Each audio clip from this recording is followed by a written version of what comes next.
70 days. It's for us. It probably doesn't seem as long. For you, it probably seems like already a year. What's it been like for you to be able to get the job, put this roster together, put a staff together first, put the roster together, in the work you've done? Yeah, there's times I feel like, whatever you said, 70 days, there's times I feel like it's been about 20 minutes, and there's times I feel like it's been about 40 years. But it's been an absolute whirlwind. There hasn't been a whole lot of sleep in those first 2 months as we recruited, built the roster, and circumvented the globe, trying to find Louisville Cardinals. But, it's these last few days, this week especially, as all the guys have started to arrive, and we have almost our entire roster here right now. It's the first time you've been able to take a deep breath, and not from a relaxation standpoint, just to be able to go like, man, we have our guys here, starting to build it, get on the floor with them. It's been awesome. What, I guess, do you feel, you have to feel great about what you did? I mean, from the beginning until now, I mean, I know you don't want to think about expectation. I mean, you do that every day, but like, you've got to feel good. Okay, where you're at. Yeah, no, we feel very good about the roster that we've assembled. We're particular. We're very particular in the guys that we go after. We have sets of standards, both from an X and O standpoint, schematic standpoint, analytics standpoint, player profile standpoint. But then, obviously the makeup of the individual and the fit in our culture is our high standards that we have, and we try not to equivocate on them. We go through great lengths to do our due diligence and peel away the onion, as we like to say. And we think we've put together a roster that really fits what we do, both on the court and off the court. In your introductory press conference, you talked about run into the challenge, and from our vantage point, it kind of looked like you sprinted to the challenge. How important to be able to do what you guys did so quickly was it to surround yourself with a staff that you're familiar with and have relationships with? Yeah, a large percentage of our staff from Charleston came with us. Obviously, we made several hires from the outside as well. But I said this then, and I'll say it now. I would put my basketball staff, our basketball staff, up against any in the country. Obviously, the gentlemen that have been with me for a long time know me like the back of their hand. They know the type of players that thrive in my system, in our system, and they worked their butt off. They were relentless, and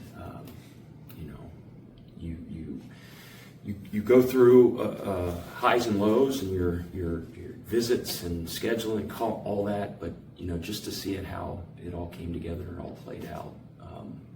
I give those guys the most credit. They're phenomenal. They do a great job of making me look really, really smart, and that's what great assistant coaches do. But they did a phenomenal job. So I was able to see a little bit of how you guys work from a little bit of a different vantage point at one of the AAU things. I saw you and Ronnie out there kind of scouting things. When you're at that and looking at the future, how important is it to be visible at those, as not just yourself but your staff members as well?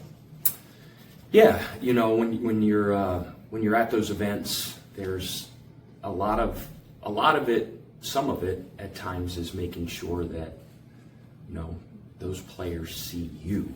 Right? There's some times where you're evaluating. There's times when there's a fit. You want this kid. And it's just important for them to see you, paying that respect that you're at their games. And then there's other times where you really, really gotta, put your evaluation cap on. And I like going to the back gym sometimes. I like going to the, the younger grade levels and finding diamonds in the rough as well. And that's one thing my assistants do a great job of. Obviously you have to recruit the best players in the country because you're at one of the best programs in the country, right? But sometimes it's not always about having 37 stars or 5 stars, or maybe you have 3 stars or 2 stars or 1 star. There's good players everywhere. So I think it's important, to have, to be a dogged recruiter and making sure you're turning over every rock and checking out every league. You said you familiarity with guys from Charleston. You bring in a couple of guys that you didn't have. you also have, not to single him out, but the one guy with a connection to the program is Peyton, and he's one of the most beloved Cardinals in recent years of all time. Yeah. How important was it to have somebody with a Louisville tie? Well, I think that's really, really important. But, I didn't hire Peyton just because he has a connection to former players or because he's beloved. Those two things really help. But when I sat down and talked to that dude, he blew me away. First of all, he's a phenomenal human being. You know that. But he's dynamic. He's smart. He's brilliant. He's terrific with players. He's great with relationships. Peyton is a very, very, very talented young man. And, he's a great dad, great husband, loves his family. But he has all the attributes and all the qualities that, I want to surround myself with. But, holy crap, is he connected in this community? And he's connected with the former players. And being a conduit from me to those guys is so darn important. I said it at my press conference, and I'll say it again right now. This program just drips with tradition and history. And all of the coaches that came before me and all of the players that came before me have done so much to make that name, mean something really, really, really special. And it is their program, and it always will be their program. Speaking of that, we know the tradition. We all know the last couple of years what has happened. How do you manage moving forward now that the guys are here, expectations and people wanting to know how good is this or how are we going to be? Because I know, as you said, you run towards things and that, and you love that kind of stuff. How do you manage that moving forward between now and the beginning of the season? Because it is a long time still of people talking about expectations, or do you put that out there? Do you go out, hey, we're this, Well, I'll just tell you exactly how I do it and who I am. First of all, I've said this before in other interviews, but I am an exceptionally irrational fan of the Cincinnati Bengals and Reds. Irrational, right? And that's what fan means, right? It's fanatics, right? That's what makes sports great.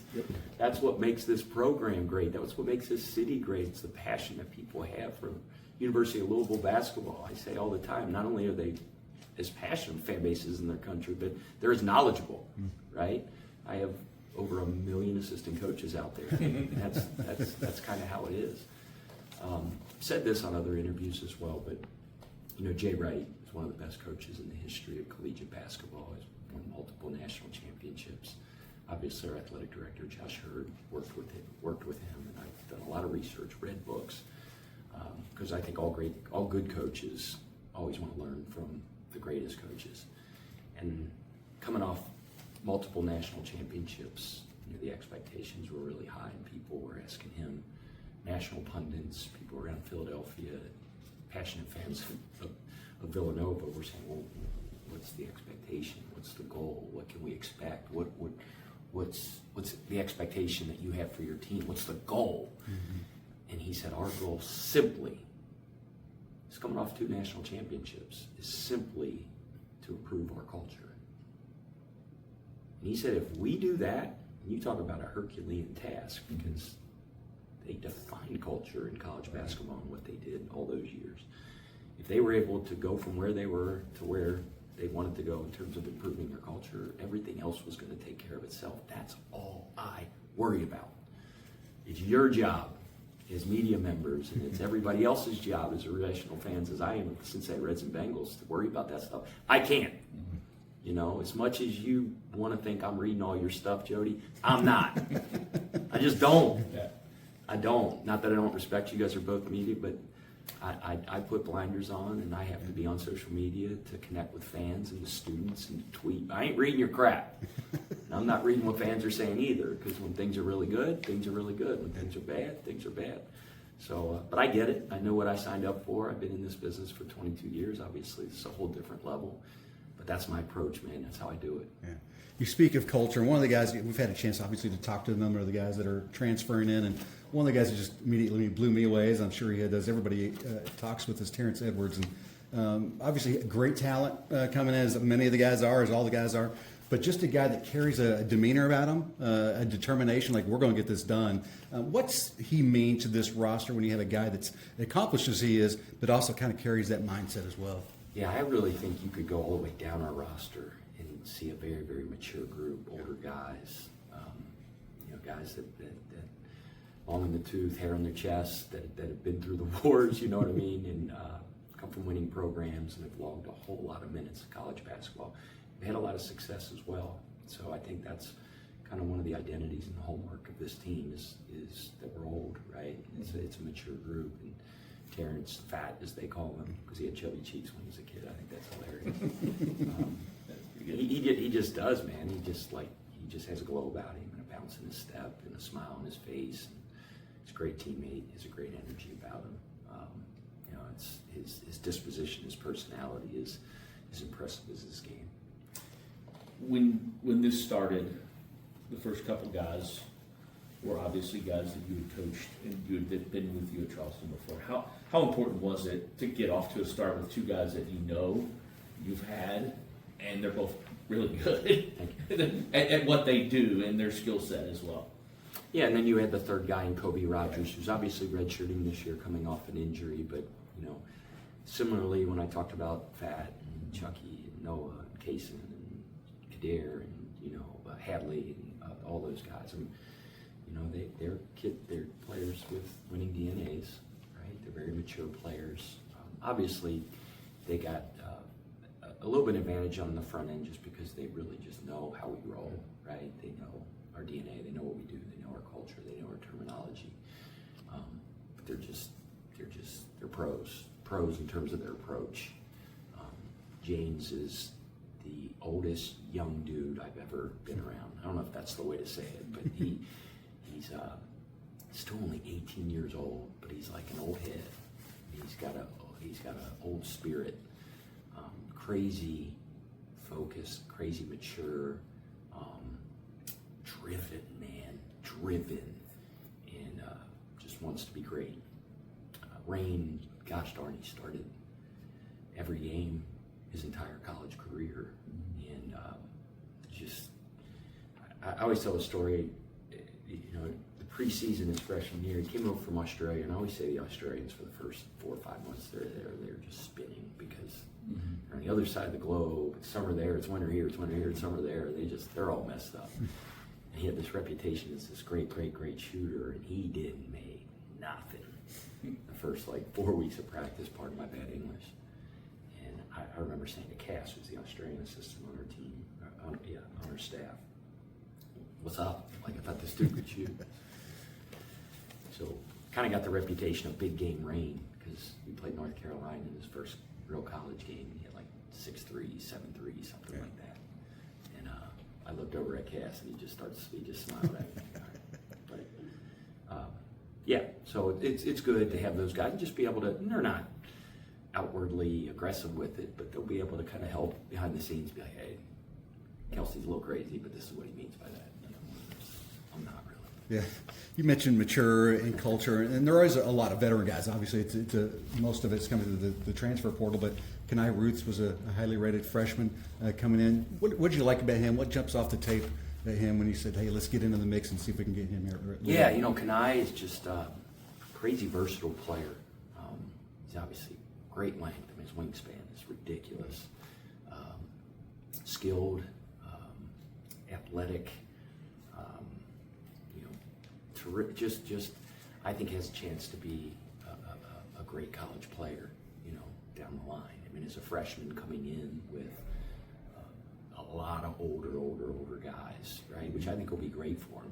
Be able to learn, obviously, just how to carry yourself, how to act, how to work, and things like that. But I think his upside is crazy high. Awesome. When you do have so many, a completely brand new roster, it's a new world in college basketball. Do you think it's going to be a challenge to get all these different personalities that are coming from different schools, different systems to connect real quickly? Yeah, it's a heck of a challenge, but I think in the college basketball world, with the transient nature of the transfer portal and things like that, that's a challenge for most programs. And I think part of the secret sauce, if you will, to achieve success in this era is being able to do that. And I thought we've had great success the last couple of years with Charleston. And I mean, obviously we've had certain players with continuity coming back, but we've added significantly from the transfer portal over the last couple of years. And I have a lot of faith and confidence in what we do and in my staff in being able to put a team together in a short amount of time. You know, the summer period is very, very important in that regard, right? I mean, they're getting indoctrinated to the weight room with the best strength coach in the country, Eli Foy, and I tell the guys all the time, like, hey man, for this first couple of weeks, you're gonna take a step back. You're gonna get your butt kicked. It's like the military, man. He breaks you down before he builds you back up. But you talk about secret sauces. That's one of our secret weapons. Is Eli's been with me so long, and I truly believe he's the best strength and conditioning coach in the country. Well, you mentioned that not many strength and conditioning coaches are also the general manager or whatever the other title. You know what I mean? He's kind of Chief of staff. Chief of staff. He's right there. I mean, he knows you very well. You know him very, and it's kind of a good working relationship, isn't it? You have to have somebody like that on your staff. Not that others aren't. No doubt. I mean, Brian Cloman's been with me the longest, man. That's my right-hand man. Like, he is beloved and respected in this business. You know, Thomas Carr just did a phenomenal job for us the last couple of years at Charleston, national reputation. Ronnie Hamilton, gosh darn, like, you mark it down, that cat's going to be a head coach soon. He's terrific in every facet. You know, Jermaine Okegbu played for me at Winthrop's, now an assistant coach on the floor. Terrific teacher of the game, relationship, recruiter. Michael Cassidy, who's one of the brightest basketball minds, young basketball. You know, in the NFL, they have these like crazy young guys over there that are like brainiac masterminds that can like. I mean, that's Mike. Mike is a basketball savant. I just love to get in the lab and talk hoop with him, and he's so innovative and outside the box. And I could go into my administrative staff. Those guys kill it. They're awesome. Love them. They fall on grenades for me. You know what I mean? They believe in what we believe in. I know I'm getting away from your question, but it goes back around to Eli. I say all the time, Eli is the program, just what he's about. When you meet him, you see it. Recruiting, he's phenomenal. Relationships, ridiculous. Trust his counsel. We pride ourselves on toughness and competitiveness. And I just think that mentality is formed and forged in that weight room. We go to the jump circle, and we don't look different than the team across. In fact, we usually win the jump circle. It's not just about looking bigger and stronger. It's about athleticism, increasing athleticism. It's about injury prevention, right? Body composition. All that is very, very, very important to me. Adding pieces all the whole time. When you add a guy like Chucky, who started 103 games, we go back to what you said about the experience and a maturity level. That dude has been through pretty much everything in one of the best conferences, you know, in the country. How big is it to have a guy like that? Yeah, you know, Chucky's a point guard's point guard. I don't know if that's saying it the right way, but he truly is, man. I've said this many times, and it sounds cliche, and I probably overuse it, but my mentor, Skip Prosser, used to say, great point guards, you give the ball to him at 7 at night, and they give it back to you safe and sound at 9. Mm-hmm. You know, and he's that type. You talk about starting over 100 games, the Big Ten, point guard of the Big Ten championship team. You know, just a terrific all-around player. And, you know, one of the things that he's most known for is his defense. He's one of the best on-ball defenders, you know, probably in all of college basketball. So, you know, we're lucky to have him. Chucky's a great kid, a great leader, and really, really good player. Ali Khalif is a guy that a lot of schools want. I mean, he's a big guy that can kind of do it all. He's not just a post up, but he can dish the ball. Yeah. I mean, you know his game. Although he's redshirting, how big will it be to have somebody with his experience? Yeah, I mean, on that team? it's almost like he'll be an extension of the coaching staff. I almost feel like he is. Yeah. You talk about I use Mike Cassidy as a basketball savant. Ali Khalif is another stinking level in terms of basketball intellect and IQ. I mean, just go online and Google him and passing, assist. And it's mesmerizing. I think he's one of the best passing bigs of this generation in college basketball. James Scott is just such a basketball learner, right? And he was talking to James and was talking about James like throwing out of the high post and all the passes that he makes. And he told him, he goes, man, you just got to have the guts to throw it. You know what I mean? He goes, early on in the preseason in practice, you might turn over a little bit. I'm like, hey, slow down. I don't want to turn over. But no, it'll be great. Yeah. It'll be great to have him. And Kobe the same way. I mean, Kobe just so bright, so mature, and knows my system so well. So be great resources for both of those guys. Last one, you now have a roster here. you're doing some things, but there's still a lot to be done. Can you just kind of take us through quickly? And I know it's hard, scheduling, and now from here until how much you got to do recruiting. You got to look forward to to it's not going to be all transfer portal guys every year. So you've got scheduling, you've got recruiting, you've got guys here. The first 70 days have been crazy, but the next 70 are just as crazy because you've got a team now. Yeah, I mean, it never ends, as you know. In collegiate coaching, you're a CEO as well, right? I mean, you got to spin a bunch of plates, obviously, being out in the community and recruiting obviously is really important, marketing our program, building our stinking team, putting a schedule together. But I have a magnificent staff. Not just my basketball staff, the administration, and all the people in academics and media relations and promotions, marketing, ticketing.